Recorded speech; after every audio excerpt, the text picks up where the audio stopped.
안녕하세요. 안녕하세요. 한 주간 잘 지내셨어요? 네, 잘 지냈습니다. 네, 오늘은 저희가 지난 시간에 이어서 비통한 자들을 위한 정치학이라는 책, 파커 파머가 지었는데요. 두 번째 시간으로 5장에서 8장까지 보면서 좀 인상적이었던 부분들 함께 살펴보려고 합니다.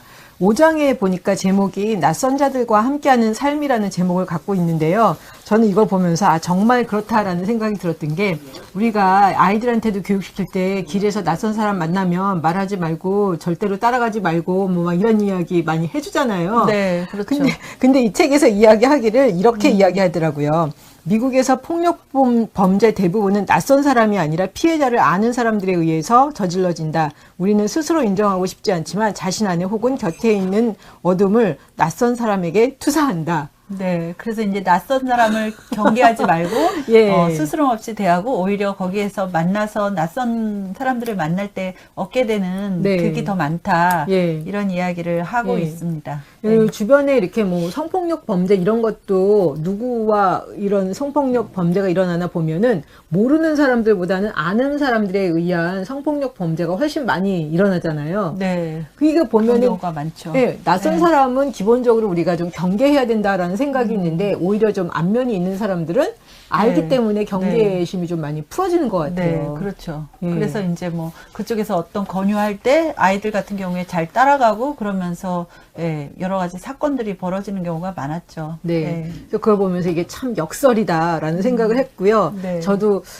여기도 이런 이야기가 있는데, 낯선 사람을 적으로 여기는 한 시민사회는 존립할 수가 없다. 타자를 두려워하거나 악마화하지 않고 차이가 빚어내는 긴장을 끌어안아야 하는 민주주의는 더 말할 것도 없다라는 이야기를 보면서, 정말 잘 모르는 사람들과 이렇게 함께 살고 좀 이렇게 다양성을 존중하고 서로 배려한다, 이런 생각보다는 잘 모르는 사람은 경계해야 돼, 이 생각이 너무 강했다라는 생각이 들었어요. 그러니까 우리가 사실은 과거에는 굉장히 공동체 사회였잖아요. 그래서 그쵸. 마을이 있고 그 마을에서 서로 이제 삶을 나누면서 그렇게 살던 사회였는데, 네. 지금은 이제 개별화되고 마을이 무너지고 네. 그러면서 오히려 타인에 대한 경계심도 더 많아진 것 같아요. 그러니까 그쵸. 과거에는 서로 이제 그 공동체라는 울타리 속에서 그 자기 마음을 활짝 열고 다른 타인을 대했다고 하면, 지금은 이제 타인에 대해서는 완전히 벽을 쌓고 네. 내가 알고 있는 극소수의 사람들만 네. 관계하면서 살아가는 형국이잖아요. 예. 그게 참 안타까운 현실인데, 이제 여기에서는 민주주의 사회를 다시 잘 만들어가기 위해서 그렇게 낯선 사람들과의 그 경계를 좀 무너뜨리고 자꾸만 이제 부딪히고 그리고 알려고 이해하고 그러면서 민주주의가 더 발전한다. 예. 이런 이야기를 하고 있습니다. 그래서 저도 이 책 보면서 약간 반성을 좀 했어요. 그러니까 저희 집도 12세대가 사는데 사실 누가 사는지 잘 몰라요. 네, 근데 제가 그렇죠. 생각해보면 어렸을 때는 저희가 이렇게 이사를 오거나 가거나 그러면 이렇게 떡을 해가지고 저희 엄마가 저한테 주셨어요. 그래가지고 집집마다 다 돌아다니면서 인사하라고. 네. 근데 요즘에는 그런 거 없잖아요. 네, 예, 그래서 네. 모두가 낯설고 모두가 타인으로. 네. 예, 그렇죠. 좀 네. 안타까운 그런 현실입니다. 네. 혹시 5장 보시면서 좀 이야기 나누고 싶은 것들? 그러니까 이제 그거의 연장선상인데, 네. 이렇게 이제 여기서는 사회 구조를 세 가지 핵심 층위로 이야기하더라고요. 우리가 다 알고 있는 내용이긴 하지만 사적인 층위가 있고 공적인 층위가 있고 네. 그리고 정치적인 층위가 있다. 네. 그래서 이제 사적인 층위와 정치적인 층위 같은 경우에는 굉장히 질서정연하게 어떤 룰이 있다는 거예요. 그래서 네. 이제 그 질서에 따라서 움직이는 그 층위라고 한다면, 공적인 층위 같은 경우에는 그런 룰이 질서가 없다는 거예요. 굉장히 무질서하고 어떤 일이 벌어질지 알지 못하고, 그럼에도 불구하고 그렇기 때문에 오히려 그 공적인 영역에서 사람을 만나고 관계하고 뭐 이렇게 뭐 어떤 일들이 벌어지면서 상황이 벌어지면서 오히려 굉장히 유익한 점이 거기에서 발생을 하고 거기에 오히려 생명력이 또 태동을 한다.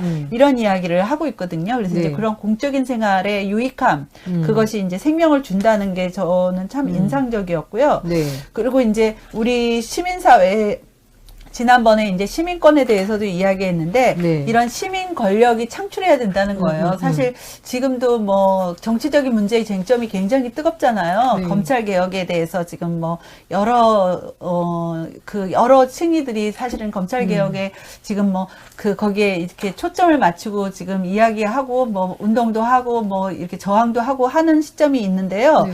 그런 것처럼 우리가 이제 시민 권력이라는 얘기를 하는데 시민들이 이런 공적인 영역에 뛰어들어가서 네. 그거에 대한 보는 눈을 기르고 거기에서 내가 할 말을 하고 그리고 이제 할 행동을 하고 이렇게 하면서 그렇게 이제 이 공적인 영역을 만들어가는 거 뭐 이런 것들이 굉장히 중요하다. 그것이 우리 사회에 생명을 준다. 네. 이런 이야기들을 하고 있습니다. 네. 그리고 이제 또 제가 또 눈여겨서 봤던 것은 네.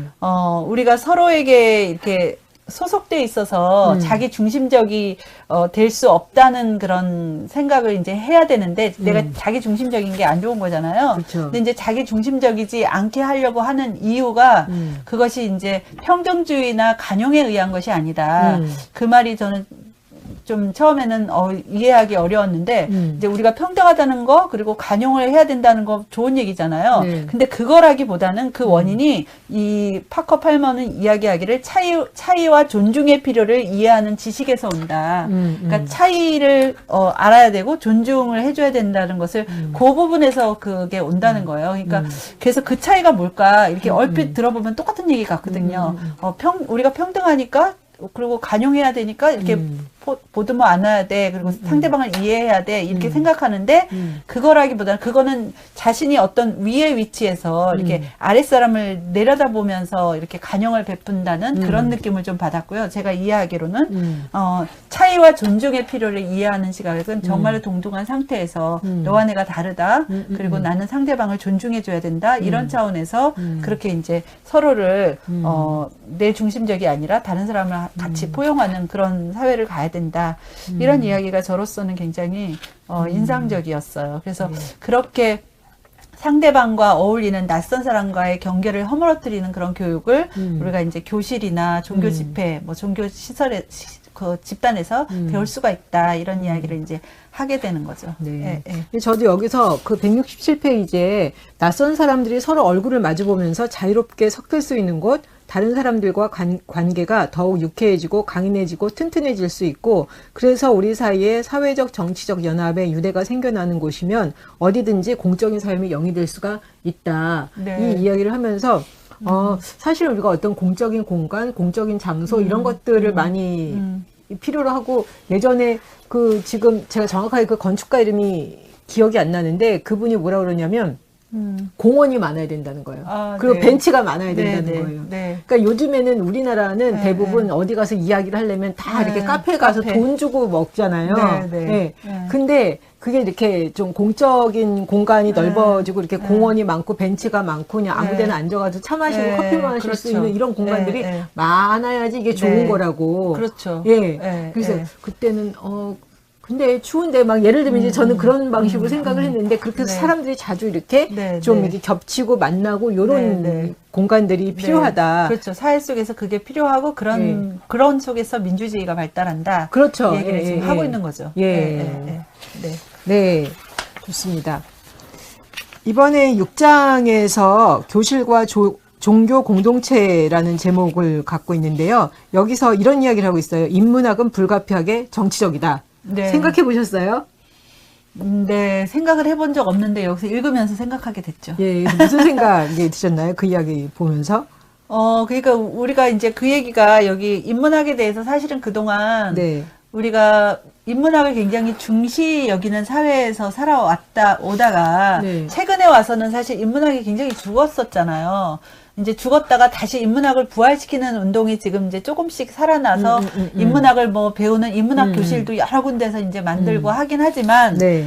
그렇지만 사실 인문대생들이 졸업생들이 취직이 거의 어려우니까. 어렵잖아요. 어렵고 사실은 이제 이과생 같은 경우에는 네. 졸업하면서 취직하기가 굉장히 수월하는 반면에 네. 인문학은 아무리 공부를 잘하고 정말 좋은 대학을 뭐 스카이를 나왔다고 하더라도 취직하기가 어려운 게 지금의 현실이니까. 우리나라의 현실인 것 같아요. 네. 그래서 미국은 우리나라에 안 그렇다는 것 같던데.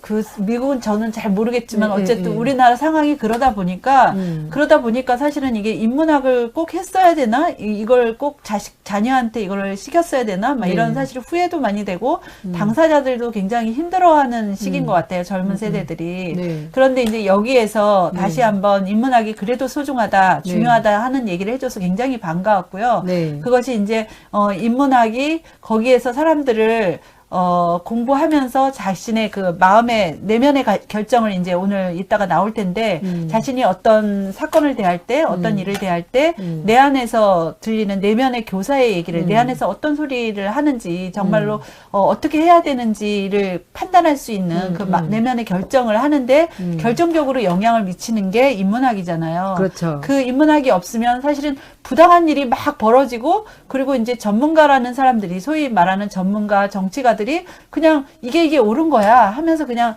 답안을 만약에 A라고 제시했으면 그냥 따라가. 모르는 사람들은 그래 A가 맞나 보다 A로 가야 되나 보다 하고 그냥 아무런 비판 의식 없이 따라갈 수밖에 없단 말이에요. 그러면 굉장히 독재 권력이 만들어질 그렇죠. 수 있고 그렇죠. 파쇼 집단이 생길 수도 있는데 그럴 때 인문학적인 공부가 이제 되어 있으면 그것을 어떤 상황이라도 전문가가 중요한 게 아니라 내 생각과 내 결정이 더 중요해. 그리고 내가 판단하는 게 중요해. 이런 마음도 있고 자기가 그것을 알아보려고 하고 거기에서 이제 자기가 생각하고 판단한 대로 자신의 의사 표현을 할 수 있고 이러면은 사실은 그게 정치적인 행위가 될 수밖에 없죠. 그렇죠. 만약에 이렇게 해라 하는데도 나는 그게 아닙니다 하고 나는 말할 수 있는 거잖아요. 그렇죠. 그래서 이제 지난번에 나왔던 얘기이기도 하지만 그 땅을 생각하는 농부는 내 윗 상사의 말이 중요한 것이 아니라 나는 땅에게 대답합니다. 이렇게 할 수 있는 그 자신감 그리고 그러한 결정을 이렇게 비추는 거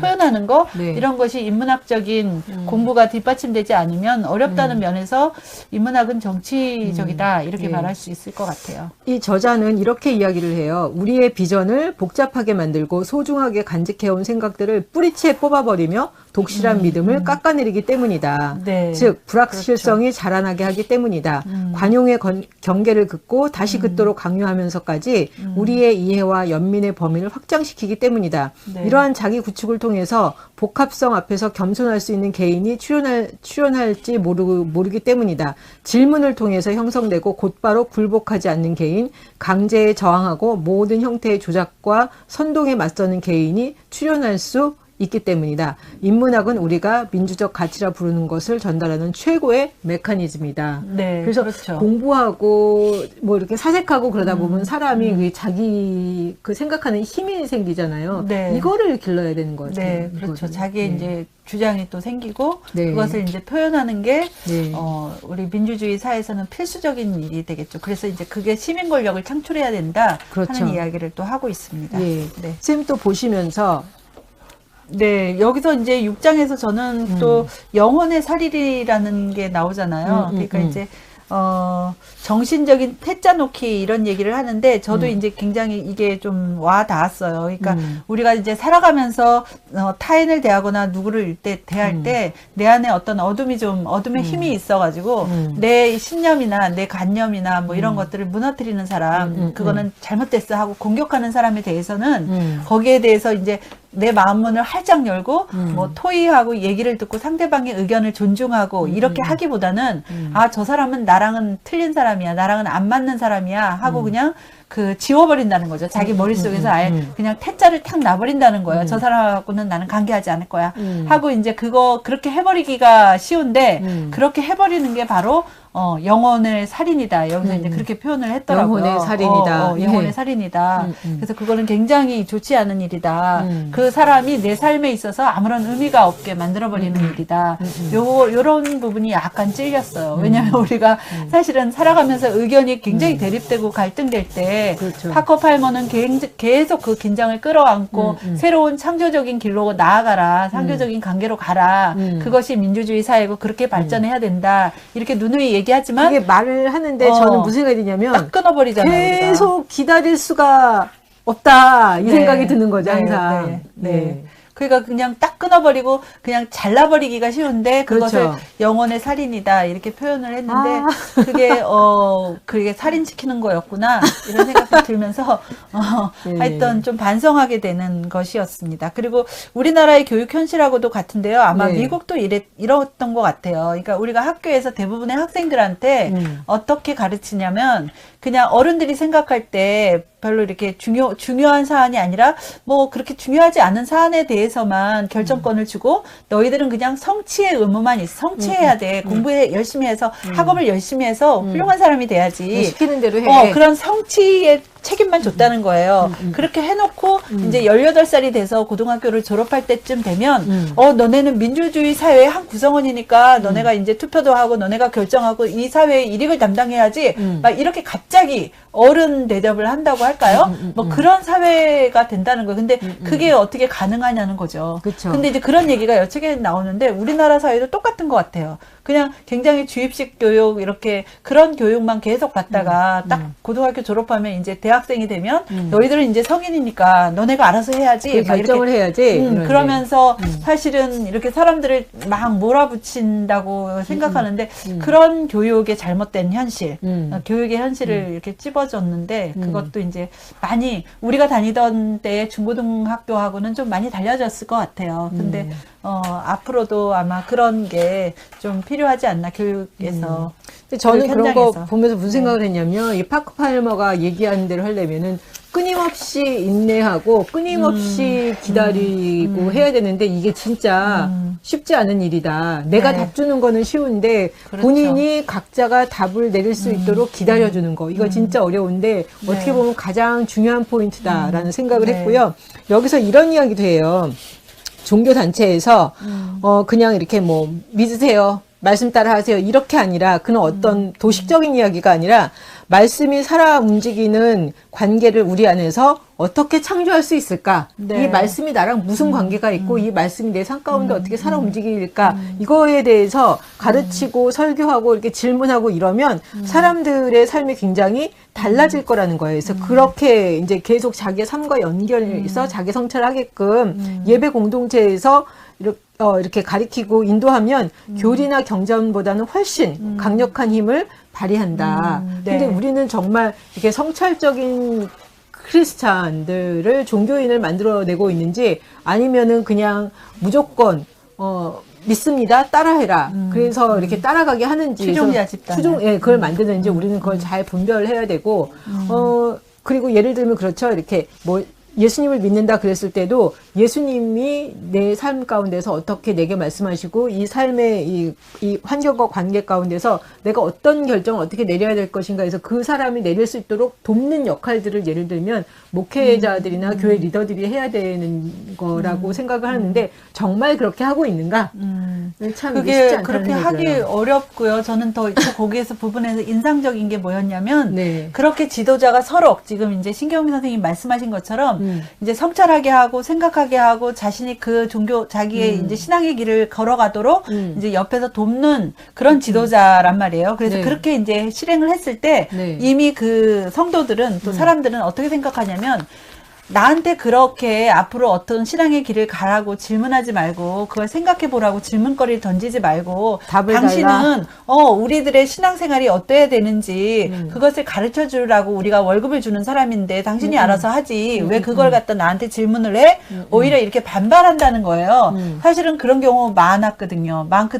그런데 요는 책임을 누가 지냐는 거지. 자기 인생에 대한 그렇죠. 책임. 네. 근데 어쨌든 지금의 형편은 이제 그런 경우가 오히려 지금 현실 현실 속에서는 그 대다수의 많은 성도님들이 그런 경우가 많아서 그게 이제 현실과 이상의 간극이라고 저는 생각하는데 이상적인 거는 그거지만 이상만 또 이렇게 계속 주장했다가는 그 현실과 부딪혀서 오히려 그 이상이 조금 더 관철되지 않고 오히려 쫓겨나게 되거나 아니면 그 사람이 거기서 목회를 못하게 되거나 뭐 이런 경우가 사실 현실적으로 종종 있거든요.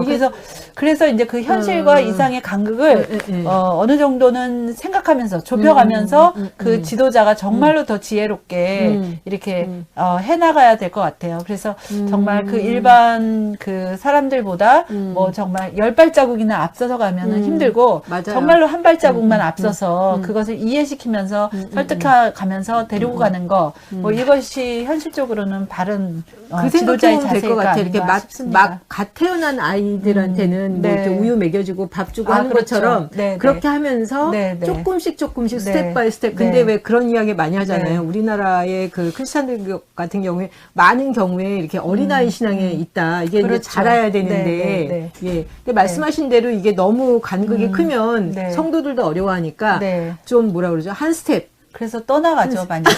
그러면 이제. 참 그만두죠. 어려워요. 딴 교회로 가버리죠. 참 어려워요. 네, 어렵죠. 그래서 이제 여기에서 아까 그 말씀하신 것 중에 이제 얘기하셨는데, 그래서 그 지도자에게 필요한 게 중요한 게 그 인내심과 그리고 이제, 자신감이다. 이런 그렇죠. 얘기를 하더라고요. 그러니까 그 끝까지 인내하려고 하는 인내심이 있어야 되고, 그렇다고 해서 이 사람이 인내만 해서 참기만 해서 되는 것이 아니라, 호락호락해서는 되는 게 아니라, 그 지도자한테 굉장한 자신감이 있어가지고 또, 저게 뭔가 있는 것 같아. 저 지도자를 따라가면 뭔가 있는 것 같아. 저 말이 신뢰가 가. 이런 정도의 자신감을 또 보여줘야 된다 하는 이야기를 여기서 하고 있습니다. 네. 그리고 이제 여기서도 그 성서에도 보면 그 환대에 대해서 많이 나오거든요. 네, 네. 근데 여기서 그 이야기를 하더라고요. 깊은 환대 속에서 이루어지는 정직하고 열린 대화가 네. 교회의 지속적인 프로그램으로 이루어지면 논쟁적이고 고통스러운 시사 쟁점을 둘러싼 치유와 시민연합의 씨앗이 뿌려질 수 있다. 그렇죠. 여러 사람이 가져온 음식을 나누면서 갈등 당사자들이 식사를 함께 할 때 거기에 네. 담긴 침묵의 언어는 이렇다. 우리에게는 다른 사람을 사랑하고 공공의 선을 위해 협력할 능력이 있다. 네. 예. 그러니까 이제 저도 교회 생활, 신앙 생활 한 거를 그동안 돌아보면 사실 이제 교회 다니는 사람들이 말 잘한다고 그러잖아요. 그렇죠. 말만 잘해 뭐 이런 얘기 많이 하잖아요. 예. 입만 살았어 뭐 이런 얘기 하는데 예. 그 씨앗이 뭘까 생각해 보면 우리가 이제 어릴 때 학교에서는 그렇게 말할 수 있는 기회를 많이 안 주잖아요. 뭐 선생님이 그냥 일방적으로 그렇죠. 강의하시고 우리는 그냥 공부해서 시험 문제 시험 풀면 되고 뭐 발표를 한다던가 이런 경우 토론을 한다던가 이런 경우 많이 없었어요. 근데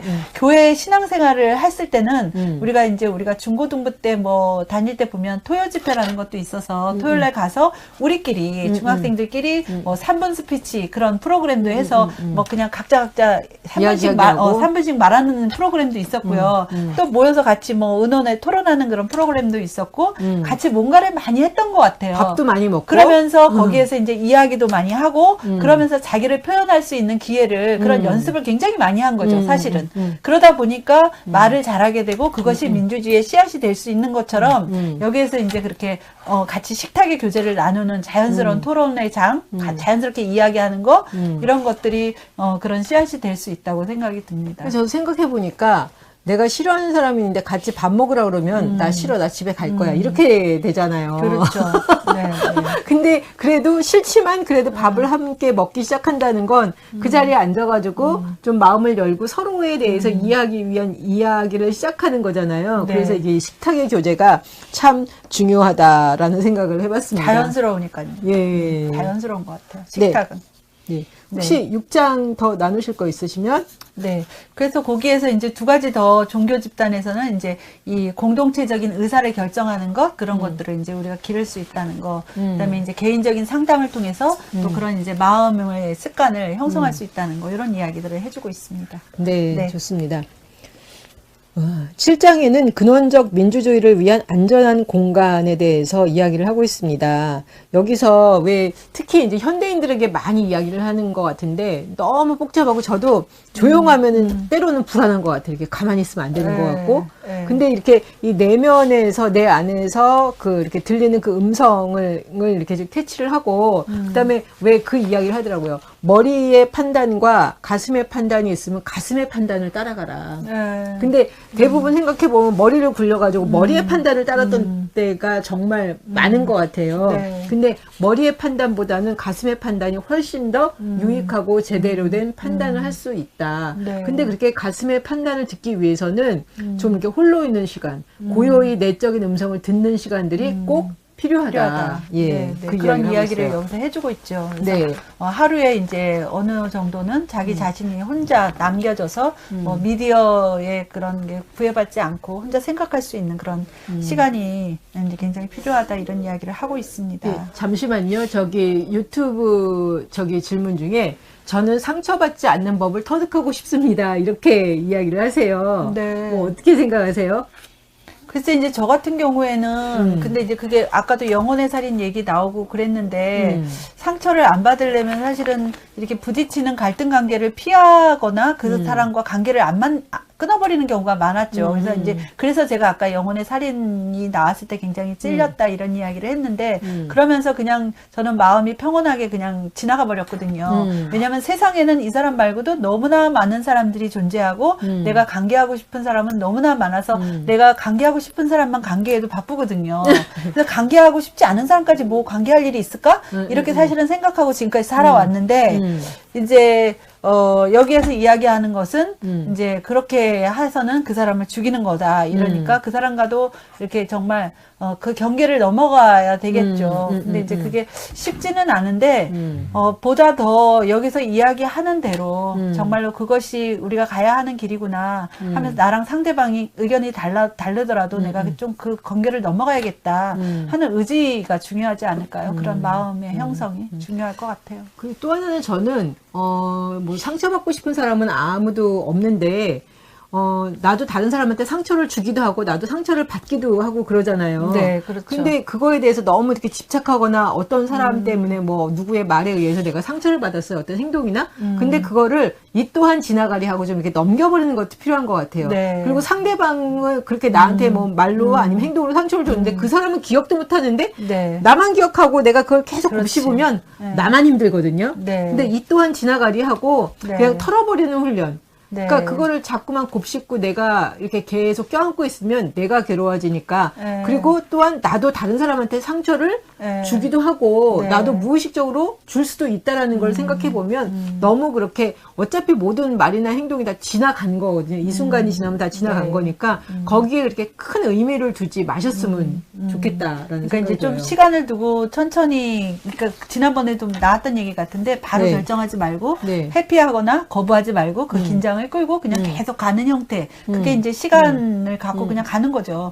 좀 전에 말씀하셨던 것처럼 그런 방법을 네, 좋은 것 같습니다. 집착하지 않는 거. 전 예전에는 상처받으면 엄청 집착했거든요. 아, 생각하고 네. 또 생각하고 그리고 쟤랑은 네. 놀지 말아야지 막 네. 이랬어요. 아. 근데 그 사람은 아무 생각이 없어. 없지. 상처받은 나만 힘들어. 네. 왜 집착하는 나만 불쌍하게 된 거더라고요. 네. 그 그래서 사람은 그렇게 생각 안 할 수도 있으니까요. 그러니까요. 네, 그래서 네, 아 이거는 나한테 지금 문제가 전혀 있을 수 도움이 있어. 나한테 전혀 도움이 안 네. 되는구나. 그럼 네. 나도 이렇게 집착하지 않고 네. 이렇게 털어버리는 훈련. 네. 이게 뭐 한 그것도 번에 필요할 것 같아요. 한 번에 되진 네, 않겠지만 이게 지속적인 좀 훈련이 네. 필요한 것 같고요. 네. 2000년 전에 라피 힐레리라는 사람이 이렇게 질문을 제기를 했는데 제가 이 질문을 보면서 와 대단하다 싶었는데요. 만약 내가 나 자신을 위해 존재하지 않는다면 누가 나를 위해 존재할까? 그렇죠. 예, 만일 내가 오로지 나만을 위해 존재한다면 나는 무엇인가? 지금이 아니라면 언제인가? 이 세 질문이 2000년 네. 전에 그 힐레리라는 그 저기 뭐죠? 이 학자가 이야기를 했는데 이걸 딱 보면서 와, 과연 그렇다. 이렇게. 예, 과연 그렇다. 대단한 네. 질문이다라는 생각을 하면서 네. 우리가 살면서 이 질문들을 나한테 이렇게 던져보면 네. 그렇잖아요. 내가 나 자신을 위해 존재하지 않는다면 누가 나를 위해 존재할까? 그러니까 내가 나를 귀하게 여겨야 된다. 그렇죠. 그죠? 네. 네. 만약 내가 오로지 나만을 위해 존재한다면 나는 무엇인가? 네. 그거는 나만 이 세상에 사는 게 아니라 우리가 함께 산다라는 우리의 네. 이야기. 네. 그다음에 지금이 아니라면 언제인가? 그렇죠. 지금 아니면 계속 지금이 지나간다는 지금이 거잖아요. 소중하다는 얘기를 그러니까 하는 거죠. 상처받은 것도 이미 지나갔어요. 그러니까 상처에 대해서 집착하지 않는 게 지혜로운 거죠. 예. 네. 7장 보시면서 네, 여기는 이제 저는 뭐 디지털 미디어에 대한 얘기가 많이 나오는데, 네. 그런 디지털 디바이드라는 말이 굉장히 인상적이었어요. 그러니까 저도 사실 기계치라고 그냥 많이 얘기하고 다니거든요. 사실 네, 기계를 네. 좀 싫어하고요. 네. 이런 뭐 컴퓨터, 네. 이런 사실 학교에서 배운 세대가 아니에요. 네. 그러다 보니까 낯설고 그거에 대해서 좀, 불안하고 두렵고 뭔가 네. 새로운 뭐 클릭을 한번 하려고 해도 이거 클릭했다가 뭔가 잘못되는 거 아니야? 막 이러면서 이제 한 번 더 따져보고 클릭을 하게 되거든요. 그러니까 이제 이렇게 그 디지털 테크놀로지를 쉽게 접하는 사람이 있는가 하면 이게 쉽게 접하지 못하는 사람이 있다는 거예요. 그걸 디지털 디바이드라는 말로 표현했더라고요. 이렇게 분리가 된다는 거예요. 사람과 사람이. 그래서 이제 민주주의가 발전을 하려면 이 디지털 디바이드의 간극을 그걸 어떻게 메울 것인가. 이것이 굉장히 민주주의 발전의 열쇠가 된다. 이런 이야기를 하고 있는데 정말 우리 사회에서도 그렇잖아요. 마찬가지잖아요. 사실은 뭐 60대, 70대 어른들 같은 경우에 이 스마트폰도 제대로 못 쓰시는 분 많거든요. 그러니까 이제 근데 뭐 10대, 20대 얼마나 스마트폰 가지고 놀잖아요. 그쵸. 그러니까 이제 디지털 세대와 디지털 세대가 아닌 그 간극, 그 디지털 디바이드라는 용어, 그것이 굉장히 새롭게 와닿고요. 그리고 이제 내면의 교사 좀 전에 얘기하셨는데 우리가 자기 혼자 성찰하는 시간이 필요하고 그래서 거기에서 내 속에 있는 목소리를 듣고 그리고 자기의 내면의 결정을 해야 되는데 그렇게 이제 결정을 할 때 그 친숙한 공동체가 또 필요하다는 거예요. 그 내면의 소리를 이렇게 마음껏 내놓을 수 있는 그런 이야기들을 이제 여기에서 하고 있고요. 또 하나 중요하게 본 거는 우리 현대인들이 굉장히 바쁘잖아요. 그쵸. 바빠서 굉장히 삶이 분주하고 그리고 압박감에 그렇게 살아가고 있는데 그래서 삶이 그 이제 가로가 되기가 쉽고 그리고 이제 뭔가 해야 된다는 그 실천 욕구 때문에 어떤 사람인 경우에 아 그래 저 프로젝트도 내가 해야 될 것 같고 아 저기도 저 참여해야 될 것 같고 저거는 이렇게 잘못됐으니까 내가 가서 좀 조정해 줘야 될 것 같고 막 이렇게 너무 많은 참여 많은 관여 네. 이렇게 하는 게 오히려 자기한테 득이 되는 것이 아니라 그게 이제 오히려 내적인 지혜의 뿌리를 말살해버리는 거라는 거예요. 그래서 결국은 일을 잘 되게 하는 게 아니라 일의 결실을 풍요롭게 하는 게 아니라 일을 망치는 거다. 그러니까 이제 가요불급이라는 말이 옛날부터 있잖아요. 너무나 지나친 것은 오히려 모자라는 것만도 못하다는 말처럼 우리 현대인들이 빠지기 쉬운 그런 잘못이랄까요? 그런 게 이제 가다한 실천, 네. 가다한 실천, 가로가 문제다. 이것이 또 저한테는 굉장히 인상적이어서 이것이 현대적인 폭력의 형태다, 하나의 형태다, 이런 이야기를 하는데 우리가 그 현대적인 폭력에 다 노출되어 있는 사람들인데 거기에 이제 희생당하지 않고 자기 자신을 잘 지켜서 내 내면의 뿌리를 손상시키지 않는 삶을 살아갈 수 있으면 좋겠습니다. 네. 이번에는 8장에 쓰이지 않은 마음의 역사 이야기가 나오고요. 여기서 그 로자 파커스라고 그래가지고 그 미국의 그 인권 운동의 그 시작이 유명하신 되는 분이죠. 예, 그 여자분. 네. 그러니까 네. 예전에는 그 미국에서 흑인과 백인이 버스를 타도 앞뒤로 이렇게 자리가 나누어져 있었잖아요. 네, 네. 근데 이제 여기에 그런 이야기가 나와요. 아프리카 미국인들은 외적으로는 문화적, 제도적, 인종주의에 갇혀 있으면서도 내적으로는 자유로운 자신이라는 갇혀 있는 이미지를 지니고 있었다. 이제 제가 네. 이걸 보면서 되게 뜨끔했어요. 네. 왜냐하면 겉으로는 그러니까 안 내적으로는 그러면서. 안 그러면서 내적으로는 네. 갇혀 있으면서 네. 아닌 척하고 네. 이렇게 살아있는 네. 내 자신의 모습이 네. 이렇게 확 드러나니까 네, 얼굴이 그래서 좀 약간 여기서 이제 분리라고 그러죠. 비극적인 간극이다. 그렇죠. 그래서 얘기하죠. 얼굴이 분리돼 있는 거. 네, 얼굴이 네, 화끈했고 네, 여기서 이제 로자 파커스가 네. 계속 그냥 그런 흑백 버스의 그 분리에 그냥 거기에 맞춰서 사는 거죠. 근데 네. 어느 날 나 더 이상 이렇게 살고 싶지 않아. 그렇죠. 네. 그게 이제 분리된 상태로 나는 살고 싶지 않아. 그렇죠. 그러니까 외적인 거와 내적인 것이 네, 하나로 살고 싶잖아요, 보통 사람들이. 그렇죠. 그 그렇죠. 결심을 하신 거죠, 네. 이 로자 그죠. 파크스가. 네, 그래서 네. 나는 더 이상 분리돼서 살지 않겠다는 심오한 내면의 결정을 함과 동시에 네. 뭐 감옥에 갇히고 난리가 나고 그러지만 더 이상 이렇게 정신분열적으로 살지는 않는 않고 거죠. 네. 마음의 갈등도 네. 사라지고 그러면서 네. 이제 그게 많은 사람들의 그 가슴에 네. 불을 지펴가지고 네. 그 흑백 분리 운동을 이게 그 철폐하는 계기가 됐잖아요. 그렇죠. 그 도화선이 됐죠. 예. 역사에는 항상 도화선이 있죠. 그렇죠. 예, 예. 그래서 네, 결국은 그 도화선은 어떻게 마련되는가? 내가 음. 그 내적인 음성, 그 나의 내면의 그 음성을 듣고 내가 그냥 듣고서 그냥 이거를 계속 접는 것이 아니라 내가 정직하게 내 내면의 음성에 따라 살겠다라고 결정을 하고 행동으로 옮길 때 네. 행동으로 옮기지 않으면 사실은 듣기는 들을 수도 있어요. 내면의 음성을. 듣기는 하지만 우리는 이거를 계속 접죠. 그 불을 끄죠. 내면의 불을. 네. 근데 그렇게 내면의 불을 끄고 살 때는 결국은 이제 우리 삶 가운데 계속 그렇게 내면과 외면이 분리돼서 살게 되잖아요. 네, 그러니까 그럼 굉장히 괴롭죠. 갈등하고 네, 괴롭죠. 네, 네. 근데 나 더 이상 이렇게 살지 않고 내가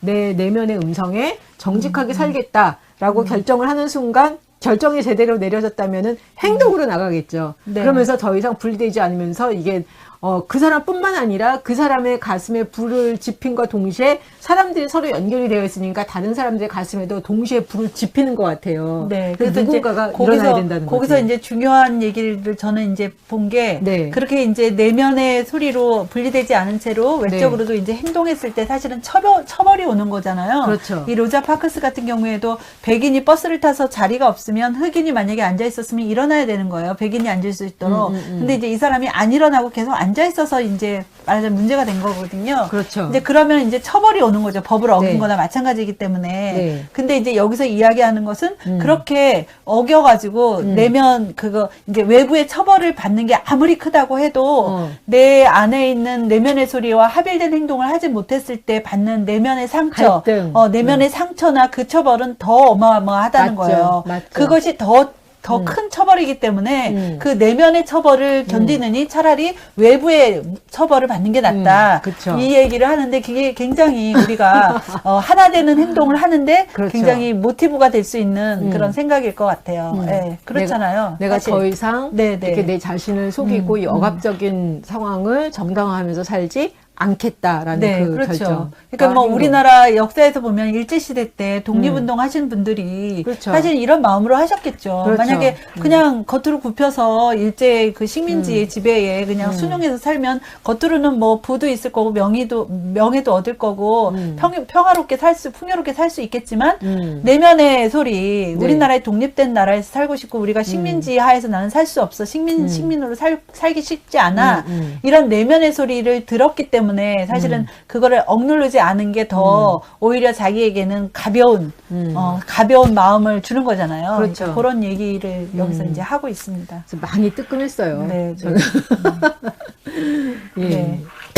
그러면서 이제 여기에서 우리가 이제 그 중요하게 생각하는 게 이런 거가 우리가 사실 효율성을 굉장히 따지는 사회잖아요. 그렇죠. 그래서 이제 우리가 물건을 살 때도 가성비를 따지잖아요. 이 물건의 품질과 이 가격을 대비해서 이것이 싼가 안 싼가를 따져서 가성비가 좋은 물건을 고른단 말이에요. 네. 근데 이제 이렇게 효율성을 따지는데 여기에서 이야기하는 것은 우리의 행동의 기준이 그런 효율성이 기준이 되면 안 된다는 거예요. 효율성이 아니라 우리의 기준이 되는 것은 충실함이어야 된다. 그러니까 충실함이라는 얘기는 아까 좀 전에 이야기하는 것처럼 내 내면의 소리 그리고 이게 정말 당위성을 갖는 이렇게 해야 된다는 그 목소리에 합일되는 그런 행동으로 거기에 정말 충실한 게 내가 행동하는가 충실하게 말하는가 이런 충실함이 우리의 기준이 돼야 된다 이런 이야기를 하는데 이것이 또 굉장히 우리가 눈여겨봐야 되는 그런 지점이었습니다. 예.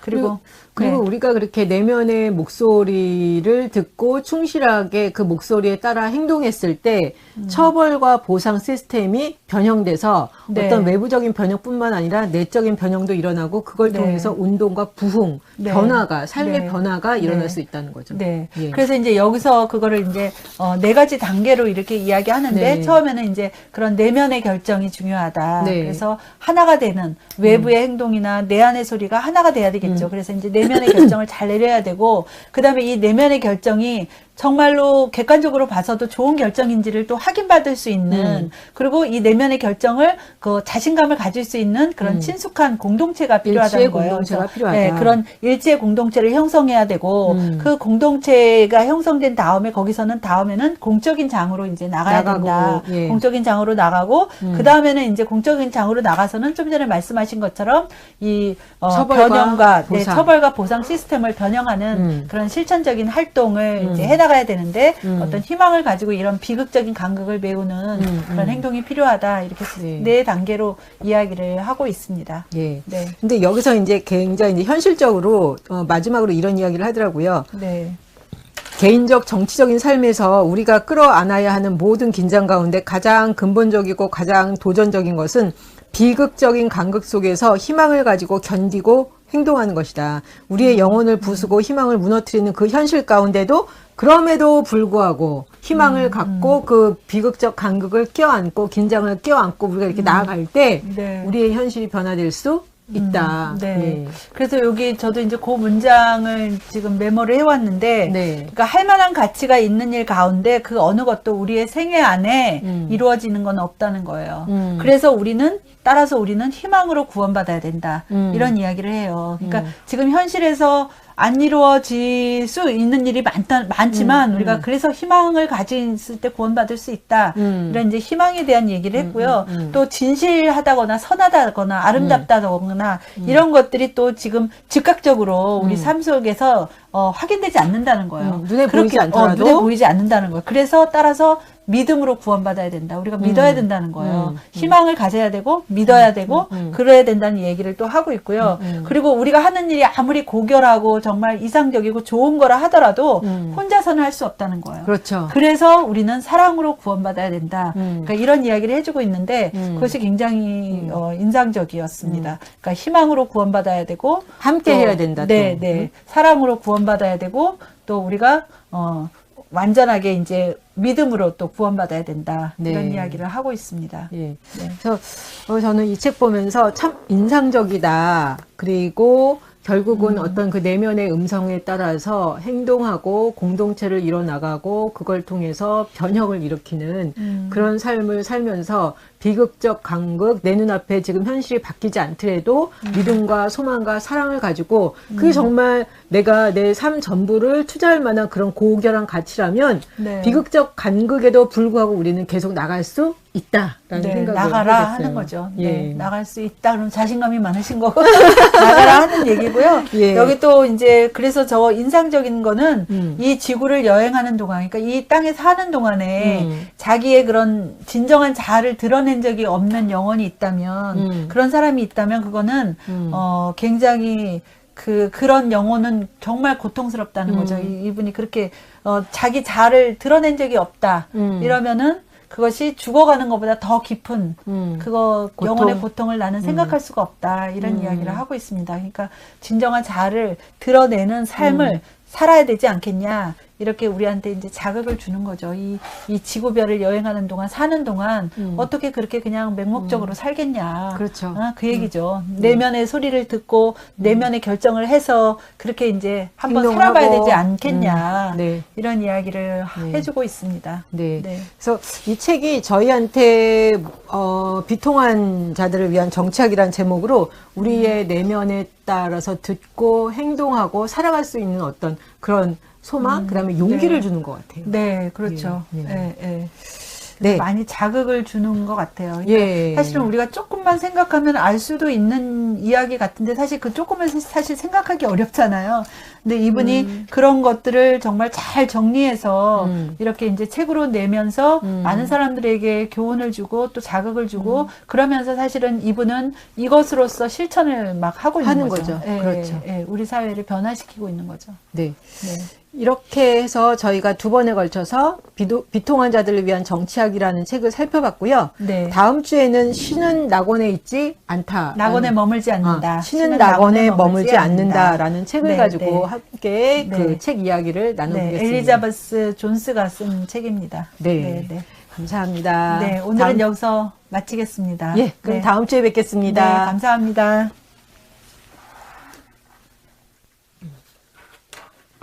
수고하셨어요.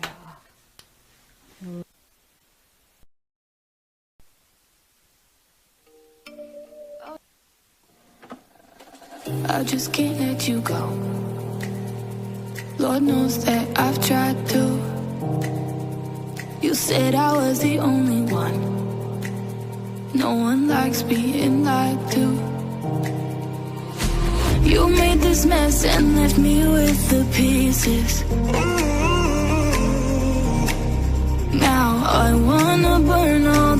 bridges between us. I can't focus, I can't forget. I've been thinking too much lately. I just need to clear my head. I just need to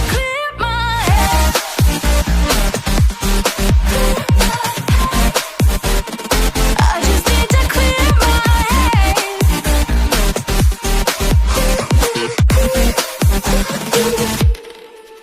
I've been stuck on your memory, but it's not like I need it. And you may have some history, but we don't have to repeat it. You made this mess and left me with the pieces. Now I'm gonna burn all the bridges between us. I can't focus, I can't forget. I've been thinking too much lately. I just need to clear my head. I just need to clear my head.